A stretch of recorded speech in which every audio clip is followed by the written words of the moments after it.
Okay, well again, for some that have not been able to come today, hopefully they're watching online, and again, we want to welcome you. The information's on the board.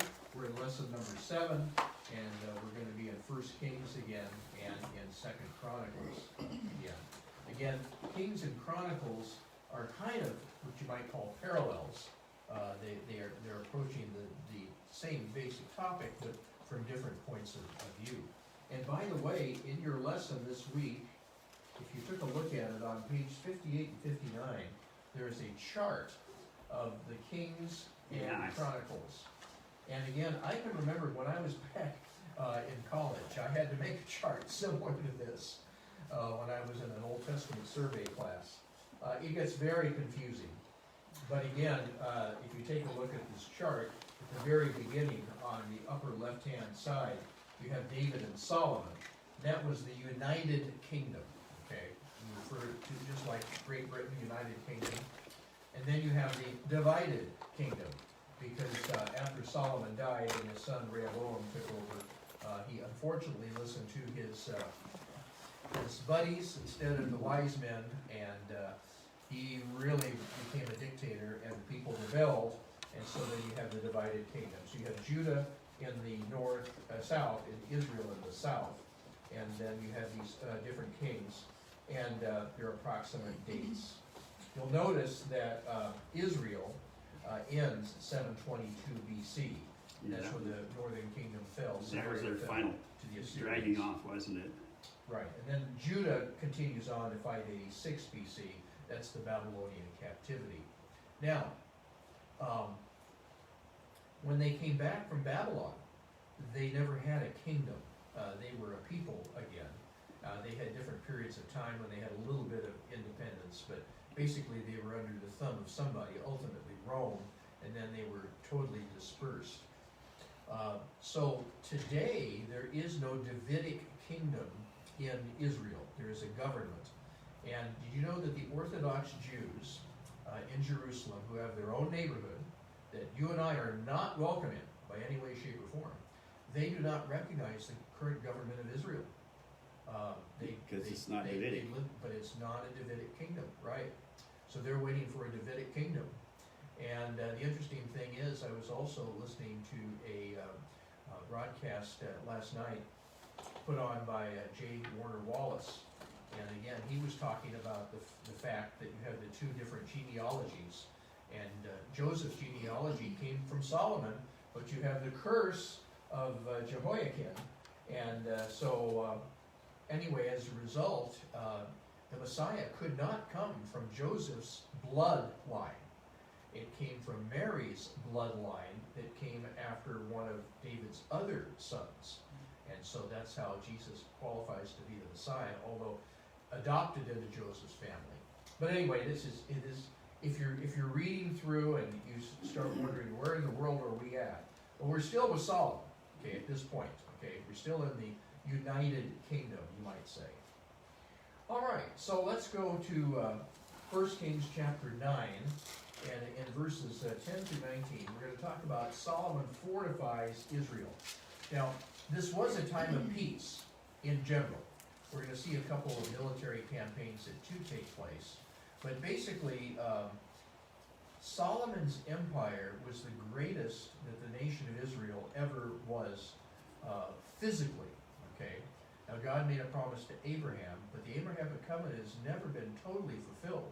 And Israel today only occupies a small part of the land that was actually promised to Abraham. So during this period of time, when David died, he left Solomon a kingdom that largely was at peace. And also, as we go through this, talk about Solomon's splendor, we're going to see that at this time, he was perhaps the most powerful, richest king on earth. We have a hard time visualizing that, because most of us, with our knowledge of the scriptures, remember Israel's down times, okay? And of course, for the New Testament, here they're not even a kingdom, and they're under the thumb of Rome. But when we get to the millennium, and again, this is one of the reasons why I believe in a literal millennium. I am what is called a pre-millennialist. I believe there will be a literal 1,000-year reign of Christ that is yet to come, because God made promises to Abraham, he made promises to the prophets, that can only be fulfilled if they're fulfilled literally. And so I believe there is a time yet to come, and it'll exceed Solomon's time, okay? I believe that too, because whenever one of the promises has been fulfilled, it's been fulfilled literally. Right. So there's no reason to think that now all of a sudden God will turn and let the rest of those be just figurative. I don't think that's true. Correct. And again, I told all of you that Martin Garing sent me a video by a Jewish rabbi whose job is to try to reconvert Jews who have gone into Christianity, and he says, oh, I can prove to you that Jesus couldn't be the Messiah. And he quotes 4 passages of Scripture. And I agree 100% with him that they are messianic promises, or prophecies. But they don't apply to the first coming, they apply to the second coming. And Jesus will fulfill these in his second coming. It's interesting how they willfully ignore all the prophecies about the suffering servant and Jesus' first coming, and just hone in on these. And so it's being selective with their scriptures. This week I shared a video with Mark where Mike Winger takes on a well-known televangelist, and who is into this name it, claim it movement, and word of faith movement, whatever you want to call it. And it's an interesting little video. It's about 10 minutes long, and they flash back and forth. And they give this gentleman, and he's giving his speech on Romans chapter 4, and how whatever we speak is going to come into existence. And then it flashes over to Mike Winger, who gives a true explanation, exegesis of what Romans 4 is all about. It has nothing to do with us. It has to do with God. When God speaks something into existence, it happens, not us. Right. But anyway, so there is a danger in taking Scripture out of context. All right, so let's take a look at chapter 9, verses 10 through 19.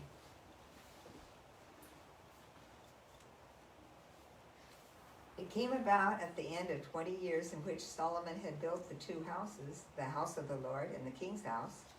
Hiram, king of Tyre, had supplied Solomon with cedar and cypress timber and gold according to all his desire. Then King Solomon gave Hiram 20 cities in the land of Galilee.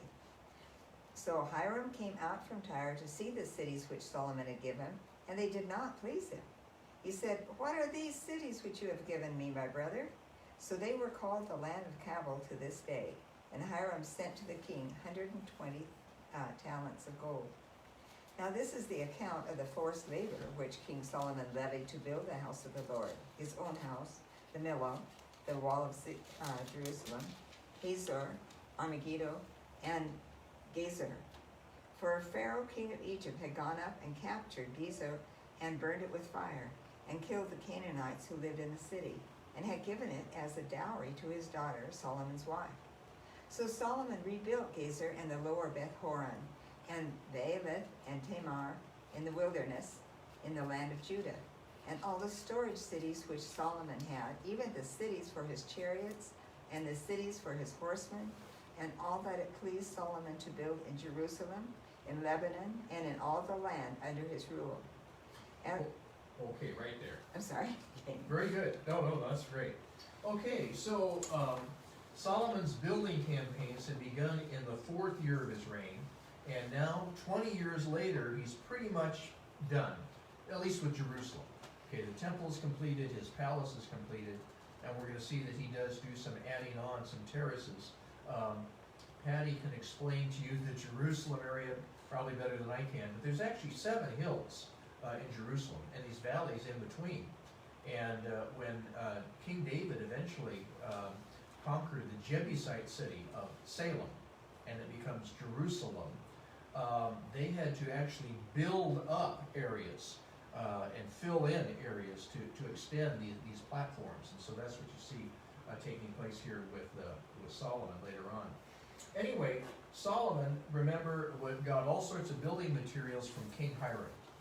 We have evidence of, again, some of the recent excavations in the city of David, where David's palace was. They have found capitals that go on the top of these columns that are Phoenician. Yeah, beautifully carved. And, you know, there is archaeological proof. And again, Patty's been on some of these digs. I've gone to one of these digs, but never participated. But anyway, the things they dig up consistently confirm the Bible story and account. And yet you have these Muslims today who literally try to deny that Israel ever had an existence in the land or a right to the land. You know the old adage, if you tell a big enough lie often enough, people begin to believe it. And somehow they think if they keep repeating over and over and over again, oh no, Israel had nothing to do with the Temple Mount, oh, the people are going to believe it. Well, it's simply not true. Anyway, so in order to pay Hiram back, he gives him some of these cities. And so anyway, when Hiram goes to take a look at these cities that he has been given, he doesn't like these 20 towns at all. And they call it Kabul. And that's it means something that is worthless, it's borderline, it's good for nothing. And so they have to renegotiate, and apparently he gave Hiram gold or other things to replace these towns. Now again, if you go to the Chronicles, you'll find out that Solomon does have one more military campaign where he does try to expand things to the north in order to give himself a little bit more of a buffer, kind of a more security. And he builds outposts along the way. It says on page 55, Solomon then launched a campaign to fortify Israel against future military threats. He relied on the forced labor of enslaved non-Israel residents of Palestine. And so, again, that is something that is debatable, but you have to realize that there were people living in the land still who were there not because they were Israelites, but because the Israelites did not do their job in Joshua's time. They did a part-way job, but they never finished the job. And so some of these people made agreements to be servants to Israel. So they became kind of like indentured servants or almost slaves. And so Solomon puts them to work. And again, he builds up this fortification in Jerusalem. By the way, if you take a look at page 56 of your study guide, there is a map. Mm-hmm. And you'll see where these fortified cities were. Then you see boundaries of the kingdom. And then you see territories under Solomon's economic influence. And so, again, it went, modern day Israel, for instance, if you take a look at that map, the big body of water in Israel, that's the Dead Sea. The little body of water, that's what we call the Sea of Galilee, like Kinnereth. And basically, northern Israel just goes a little bit further north than that now. So this whole area that you see basically is going into like modern day Lebanon and areas like that. So not only did he build up Jerusalem, but then he builds up other towns like Hazor, Megiddo, and Gezer.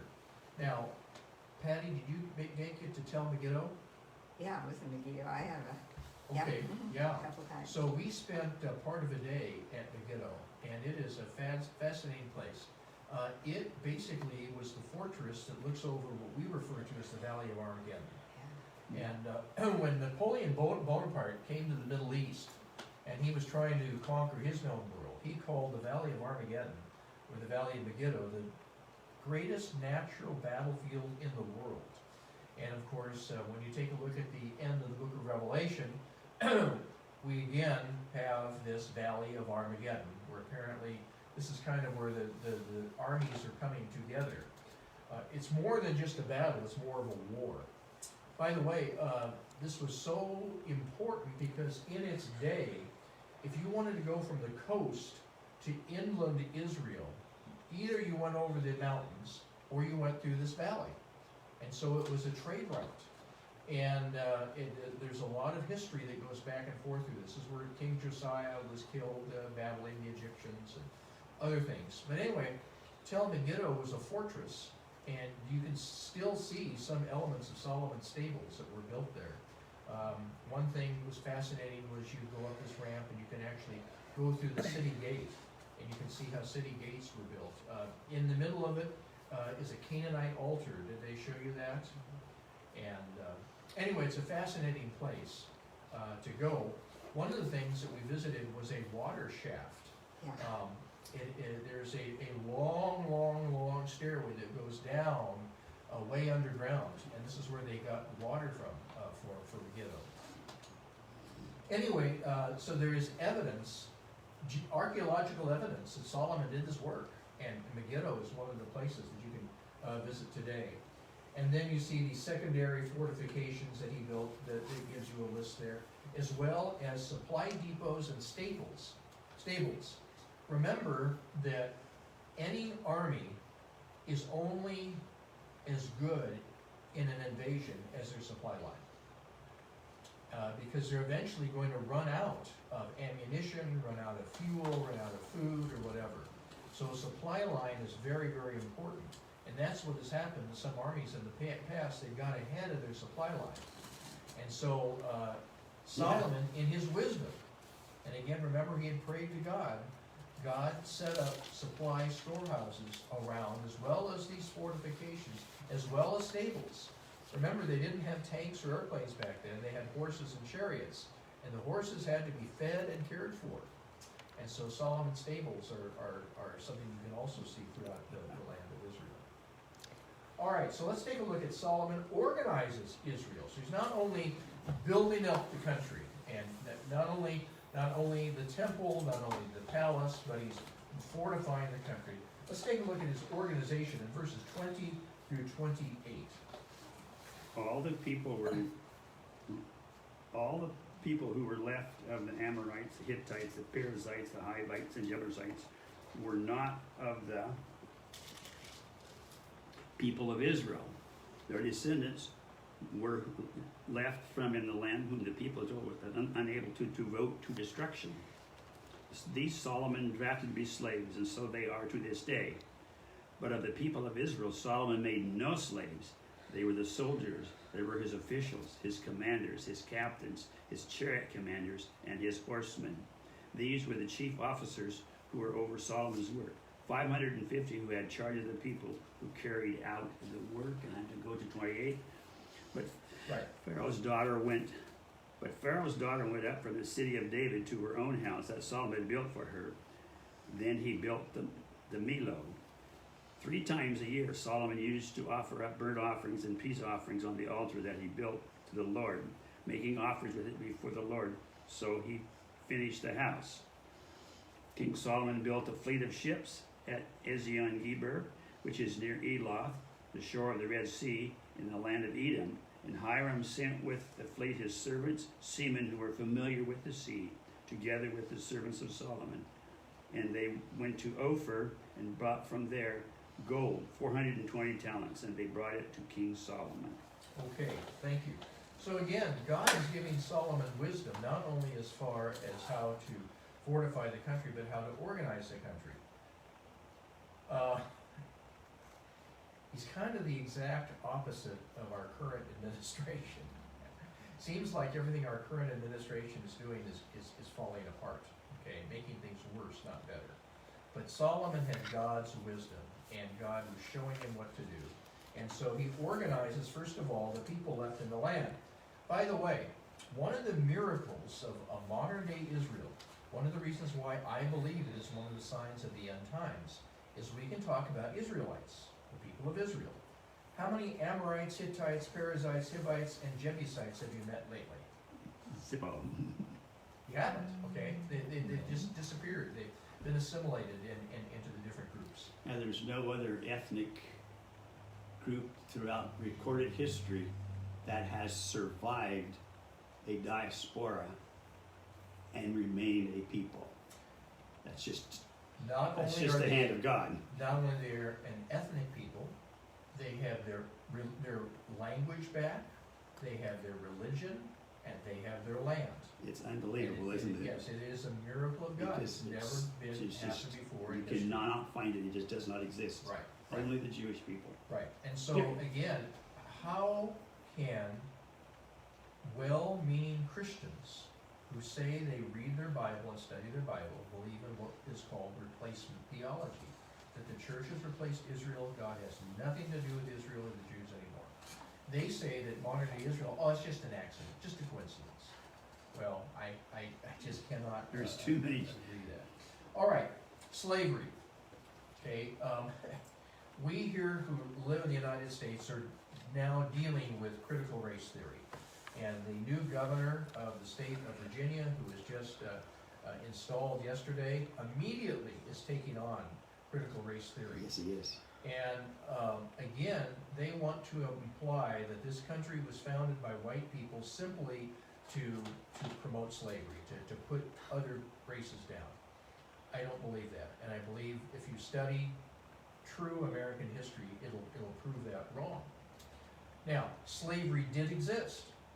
We are the only nation on earth that had slavery that voluntarily did away with our slavery. We passed laws in our Congress, the President signed the Emancipation Proclamation, etc. Others have lost it for other reasons. Now, the Bible speaks of slavery all the way through.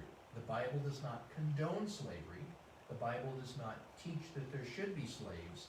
The Bible simply recognizes what was taking place. By the time you get to the New Testament and Paul in Rome, it is estimated that 50% of the population of Rome, and Rome had over 1 million people living in it, were slaves in that day. So, other cultures, other nations have had slavery. Again, the Bible is not promoting it, but the Bible is just recognizing the fact. So now you have Solomon, and he's inherited these people in the land. And what do you do with them? Well, he put them to work, okay? Maybe not in the way that we would do it, but he did put them to work. But to the Israelites, he did not enslave, okay? If you'll notice that. He gave them other jobs as men of war, as servants, as leaders, as captains, as rulers of his chariots, horsemen, and chief officers. And so, anyway, Solomon is, again, organizing the country. Then Pharaoh's daughter, now remember, he ended up with her by a political alliance in order to keep peace with Egypt. If there was an intermarriage, then there would always be peace as long as both these partners were still alive. But remember, Solomon kept his wife, Pharaoh's daughter, south in the old city of David, away from the temple. He never had her next to the temple.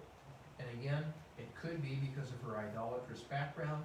We don't know. Eventually, as we get into the rest of the story, Solomon's wives had a negative influence on him. But at this point, he was still doing the right thing. Now, it talks about 3 times a year, Solomon offered burnt offerings. And we're talking here again about the feasts of Israel.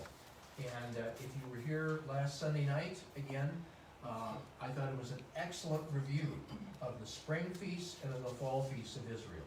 And again, they're not naming dates. They're not saying that Jesus is definitely going to come in the fall of the year. But they're saying it's interesting that at his first coming, all of them fulfilled the spring feasts. So will his second coming somehow fulfill the fall feast, or are they at least pointing to this ministry? Tonight, we are going to show, and again, I realize, Dan, if it's freezing fog, we don't expect Yeah, I won't you be to coming come. in the dark. It's supposed to clear by noon. I hope it does. Supposed to be all gone. Because I'd love to come tonight. But anyway, we're going to be showing a video by, again, One for Israel, and it has to do with the Jewish roots of the gospel. And again, what this professor is sharing with us, Dr. Saref, is that it's kind of an introduction to his online course.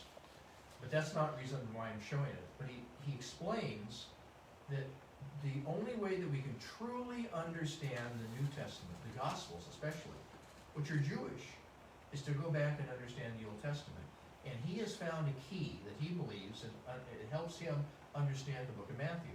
And again, I'm not gonna spoil it for you. You need to come and watch and find out what he has to say about that. It's very interesting. All right, so anyway, but Solomon goes up these 3 times a year. He offers only at the temple. Now remember, there were high places all over the country, and there had been one at Gibeon, and he had initially worshipped there. But now that everything's moved to Jerusalem, he's trying to unify the worship there. Then you have the fleet. Now you go, whoa, wait a minute. Abraham and his sons were shepherds out in the middle of the wilderness. How could they be sailors? Well, as far as we know, this is the first time that Israel had a navy. And again, he goes to King Hiram, and there are scholars who believe that Hiram actually sold him the ships, because the Phoenicians were seamen, and that they actually got the ships down to the Red Sea, and that initially they were actually manned by Hiram's sailors, but they trained the Israelites on how to sail. And during Solomon's time, there was worldwide commerce going on, and they go to Ophir. Now, here's the $1 million question. Where is Ophir? We don't know. We're not sure. Did they go as far as India? And some people have postulated that. Is Ophir on the Horn of Africa? Some people have postulated that. We're really not sure. But wherever it was a place that traded goods that they could bring back and sell and trade with other places. And according to your study guide, apparently some of these voyages took 4 years. So wherever I they can see went, that. it took time to get there, to do what they wanted to do, and to bring all this stuff back. But this enriched Solomon, but it also spread his name and the name of God around the world. And we're going to see that next. Hey, in I'm chapter puzzling 10. on this map because obviously I know Phoenicia is on the coast of the Mediterranean. Right. And I know that to get from there to the Red Sea, Right. you've How did got to they go go around the around? Horn of Africa. Right. Other than that, you got to Truck it overland. You got to break down your ship and then rebuild it in the Red Sea. One of the two. Right. And again, I've had the same question in my own mind. In Ephesus, I believe it was. Ephesus was on a peninsula in Greece, and there was water to the east and water to the west. And they had smaller vessels that they actually put on rollers and took them across and put them back in the water. Now, I've seen a picture just again today on Facebook of the Panama Canal in 1913. Mm-hmm. And again, we built the Panama Canal, we gave it away. But anyway, the Panama Canal has been tremendous because you don't have to go all the way Right. around to South America Huge and come difference. back up again. You can cut through Central America. So now we have the Suez Canal. And the Suez Canal in Egypt Yeah. did not exist. Certainly didn't exist No. then. So my feeling, and this is just my gut feeling, is because they were already bringing logging up from the Mediterranean clear up to Jerusalem, that they may have developed some sort of rollers and trucked these small vessels, because they would have been big. No, they ships, wouldn't have been. right, across to the Red Sea. But you are right.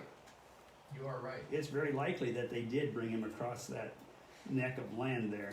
Now, the ones that didn't make it all the way to the Red Sea, Went to the Dead Sea. there you go. Shoot, I'm starting to think like you. That's right. This That's is not good. dangerous. That's dangerous. Okay, so let's take a look at sorry. Solomon impresses foreign royalty in chapter 10, verses 1 through 13. Now when the queen of Sheba heard of Solomon's fame connected to the name of the Lord, she came to test him with hard questions. She came to Jerusalem with a very great retinue, with camels bearing spices and very much gold and precious stones. And when she came to Solomon, she told him all that was on her mind. Solomon answered all her questions. There was not anything too difficult for the king which he could not answer. When the queen of Sheba observed Solomon's wisdom and the house he had built, and the meat of his table, and the sitting of his servants, and the attendance of his ministers and their clothing, and his cupbearers, and his entryway, by which he went up to the house of the Lord, it took her breath away. She said to the king, "What I heard in my own land about your acts and your wisdom was true. I did not believe it until I came and saw it with my own eyes. In fact, I was not even told half. Your wisdom and prosperity are greater than the stories I heard. Happy are your men, and happy are those these your servants who stand continually before you and hear your wisdom. Blessed be the Lord your God, who delighted in you and set you on the throne of Israel, because the Lord loved Israel forever. Therefore he made you king in order to execute judgment and justice." She gave the king 120 talents of gold and a great amount of spices and precious stones. No one gave as many spices as the queen of Sheba gave to King Solomon. The ships of Hiram, which brought gold from Ophir, also brought from Ophir a large quantity of almug wood and precious stones. The king made pillars for the house of the Lord out of the almug trees, and harps also, and salt trees for singers for the king's house. Never before had such almug wood been brought, nor has any such been seen to this day. King Solomon gave to the queen of Sheba all she desired, no matter what she asked for, in addition to what Solomon gave her from his royal bounty. She turned and went to her own country, she and her servants. So, you remember the story of Elijah and the prophets of Baal on Mount Carmel? Mm-hmm.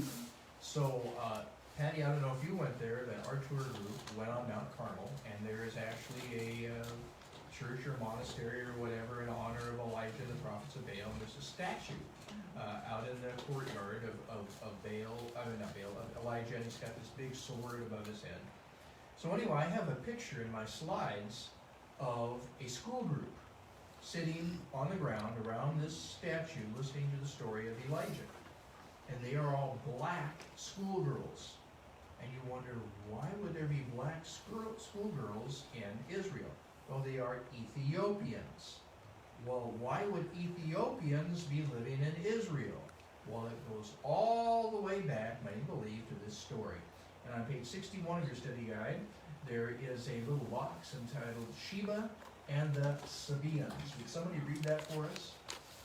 Sheba was a kingdom in southeastern Arabia, occupying part of modern Yemen and controlling territory in eastern Ethiopia across the Bab el-Mandeb, the narrow straits between the Red Sea and the Gulf of Aden. Its capital, Marib, has been excavated by archaeologists. Sheba flourished as the receiver of merchandise from India and Africa that it shipped by camel caravan to Damascus and Gaza. Spices, especially Arabian balm, were Sheba's specialty. Solomon's commercial fleet, operating from Ezion-Geber, probably posed some threat to Sheba's long-standing empire. The Hebrew SH sound equaled the South Arabic S, so the residents of Sheba are known in world history as the Sabaeans. Do you remember when they were trying to find out who was an Israelite or not? So they asked them if it was Sibalat or Shibalat. Okay, because they couldn't pronounce it. So that's kind of the idea here. So carry this forward down to the New Testament. Remember in Acts chapter 9, Philip is taken to this road out in the middle of the desert, and here comes this chariot. And who was in the chariot? Ethiopian. Ethiopian eunuch. He was the treasurer of King Candace's court. And he had been to Jerusalem, and he's reading the Isaiah scroll. And again, many people link this all the way back. Now, there's great arguments or debate. Where is the Ark of the Covenant? Does it still exist? If so, where? One of the theories, and it cannot be proven, is that in Ethiopia, there's a little lake, and in the middle of this lake is this tiny little island. In this island, there is a monastery, and these monks claim that they are keeping the Ark of the Covenant safe, but they won't let anybody in to see it. Okay, we don't know if it's the real Ark, whether it is an imitation, copy, whatever. But again, that's one of the theories. But all of this again goes back to the Queen of Sheba. So apparently she was a very powerful woman, a very rich woman from all of her trading. But when she hears about Solomon, she's impressed. So she travels clear up to Israel. When she sees Solomon, she says, the half has hardly been told. She starts by asking him all these questions. And apparently in Arabic lore, there are riddles, kind of impossible riddles to solve. We have some, like how many angels can dance on the head of a pin? You know, obviously there's no answer.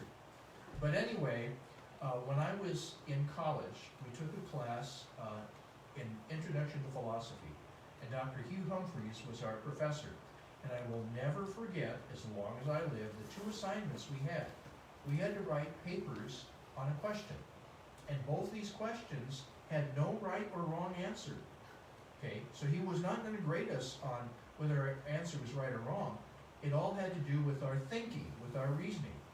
The first question was, how do I know that I am not now asleep and dreaming? How do you know? Anyway, the second question had to do with the good ship Janus. The good ship Janus came into port every year for 20 years. And every time it came into port, they took off parts and replaced them with new parts. After 20 years, all of the parts of the good ship Janus had been replaced. And so the workers assembled all of the used parts together. So now there were two ships. Which was the good ship Janus? Okay, we had to write papers, okay? So these are riddles, okay? There's no right or wrong answer. So she asked questions like this, or probably out of Arabian lore, and she was impressed. Never in her life had she heard wisdom like this. Solomon had great insight and wisdom given to him by God as to how to answer these questions. And Well, so how did then- you answer it? How did you answer the ship one? I want to know. Okay, I said that the new vessel was the good ship Janus because the old parts were non-teleological. I don't even know what that word means. I didn't think you would. Teleology is purpose-centeredness. So if something is teleological, it fulfills the purpose for which it was made.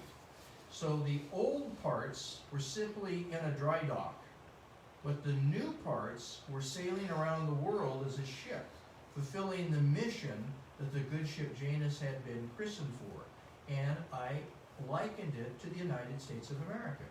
In 1776, the people that signed the original Declaration of Independence, two of whom had the name of Morris, by the way, were the original Americans. They're dead and gone. Today, we live here. Who are the Americans? Well, my point was, we are because we are fulfilling the purpose of the United States of America. We're keeping the dream alive. We're keeping it going. That was my answer. Good answer. Okay? But again, there was no right or wrong answer. But a to the very good question. answer. But nonetheless, a very good answer. Well, again, at least it demonstrated to Dr. Humphreys that I was thinking. I don't do it very often. Ask my wife. So he passed you. I passed, yes. In that class, students used to borrow my notes because he would be up there lecturing and they would listen to him. They were trying to understand what he was what he was saying. Then when they would start to write the notes, he was talking about something else. And they finally got lost. I learned very on not to try to understand a word he said. I just wrote down notes. I thought I'll think about it later. And so they used to borrow my notes because I wasn't thinking, I was just writing. He was very deep, very philosophical. So anyway. All right, so Solomon's wealth, and it talks about all that he shared. There's apparently an interchange between what he gave to her and what she gave to him. And you can take a look at that. It's all recorded there on page 61 and 62. And then it talks about on page 62 how some of the stuff that he was importing, especially the rare woods, he made into special applications in the temple, the palace, and musical instruments. So if you read the Psalms, remember they're not all Psalms of David. And when you read the Song of Solomon, when you take a look at Proverbs and Ecclesiastes, it's apparently some things were set to music. And so you actually have these instruments that took place during this period of time. Now, your study guide brings out a tradition that is not biblical, okay? Bottom page 62, left-hand column. In addition to sharing his wisdom with her, King Solomon lavished gifts on the Queen of Sheba in keeping with the stature as a wealthy and powerful king. The chronicler indicated that the value of Solomon's gift exceeded that of hers. Romantic Jewish tradition says that Solomon married Sheba and had a son by her. The imperial family of Ethiopia claims descendant from that son. The legend has neither explicit biblical nor historical support. Who was the last king of Ethiopia? Haile Selassie. Mm-hmm. Remember Haile Selassie? I do. Yeah. All right. Now they've had a military coup and It's a mess, it's yes. a mess over there. But anyway. All right. So again, this is tradition says this. The Bible doesn't say this. But anyway, who knows? But again, why are there Jews living in Ethiopia today? And in Sudan, there's a group down in Sudan that have not been recognized yet by Israel. But they have a synagogue, and they have Jewish synagogue services. They're claiming their traditions. A bunch of Ethiopians fairly recently moved to Israel. Yeah. Right, right. Yes. They were being persecuted, and so Israel actually airlifted them using LL Airlines. Yes. When I was there, they were still suffering a great embarrassment on the nation of Israel. In Israel, they have blood drives. They have Magen David. It's not the Red Cross. It's like the blue star, whatever, crescent or whatever. Anyway, so they had blood drives. It turned out that when Ethiopians were coming and donating blood, after they left, the doctors were just dumping it down the drain. Oh, gee. And this hit the news, and it was a major scandal in Israel. But again, they were afraid, these doctors were afraid to give black blood to pure Israelis. Oh, man. Yeah, and it was a scandal. Yeah. That's what I was- As well it should have been. Yeah, exactly. So, all right, Solomon multiplies Israel's wealth, verses 14 through 29. That's 10, 4, that's a long haul. Oh, I can do it. Well, I'll tell you what, if you do 14 through 22, I'll do 23 through 29. All right, here we go.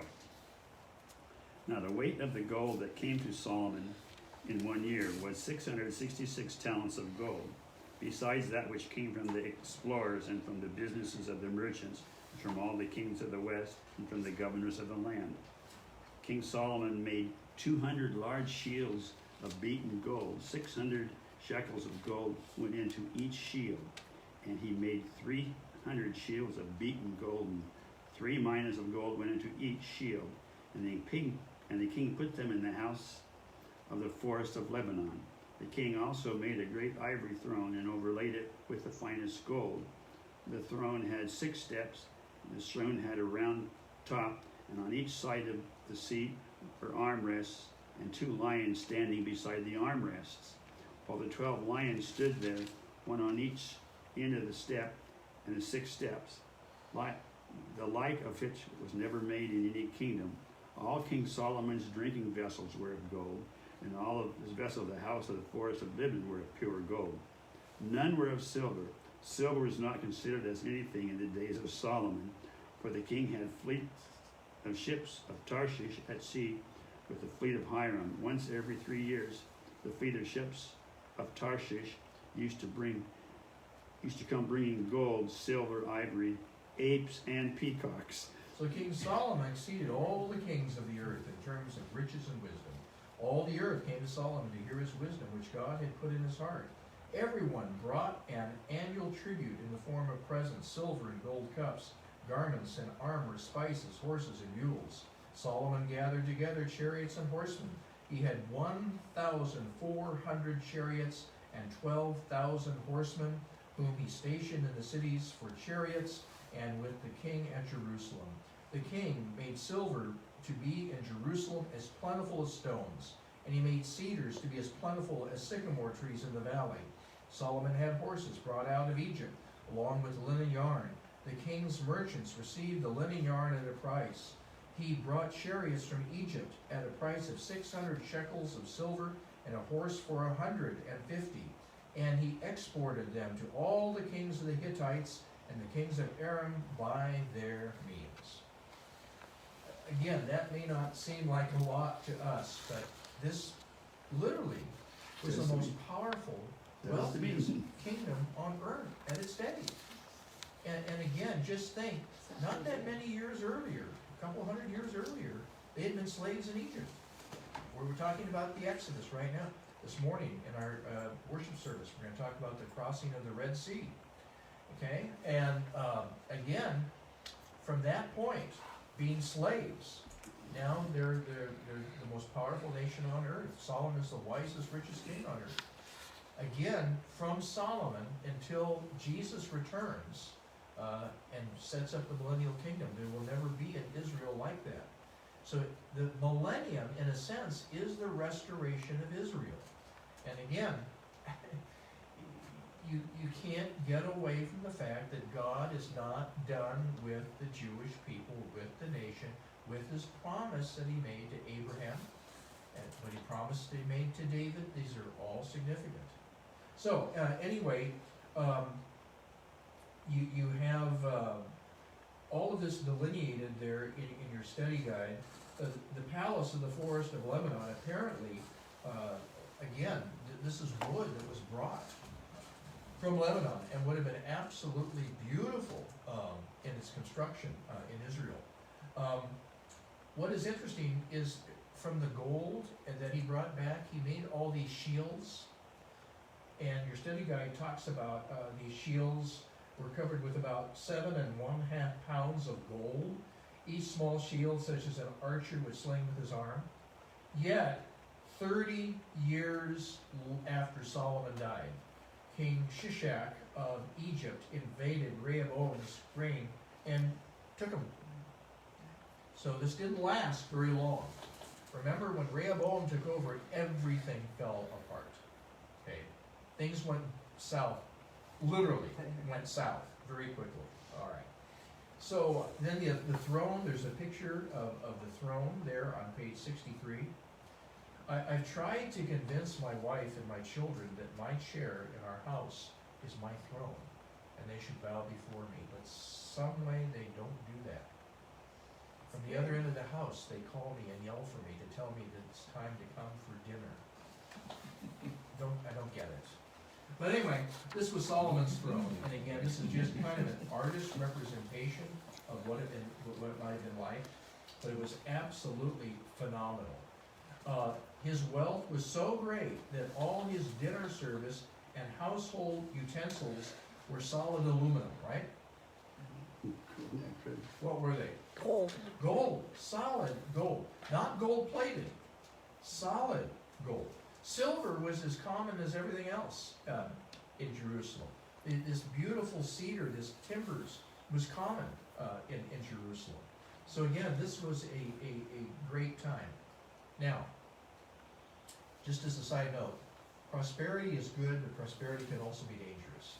Because next week, when we get into lesson number 8, we're going to talk about Solomon's decline. And so, again, prosperity and prosper times can be good, they can be bad as well. Anyway, we're almost out of time. So if you turn to page 64, again, it talks about all of his horses, all of his chariots, all of his trading. Would somebody read the in brief section on page 64 where it says 2 Chronicles 8, 1 through 9:28 in brief?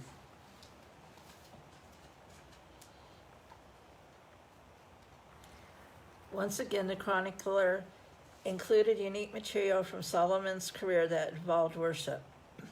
Solomon kept his Egyptian bride away from David's palace because the Holy Ark had been there. Solomon strengthened the hold of the temple on popular worship by instituting David's plan for divisions of priests, for the organization of Levites as singers, gatekeepers, and temple servants, and for establishing temple treasuries. The chronicler noted that the Queen of Sheba acknowledged that Solomon sat on God's throne and ruled for him over Israel. He also noted that at the peak of Solomon's splendor, he ruled over territory stretching from the Euphrates River to the border of Egypt. The chronicler used words that implied God had fulfilled his promise to Abraham about the dimensions of the promised land. Okay, so next week, we get into chapter 11 of 1 Kings. Solomon slides into idolatry. And again, a lot of it had to do with his wives, his women. A little boy was asked in Sunday school about Solomon, and he talked about Solomon and all of his porcupines. Not concubines, Solomon and his porcupines. And that's probably true. They were prickly. They were probably prickly. They were probably prickly. Okay, we need to get switched and get ready for our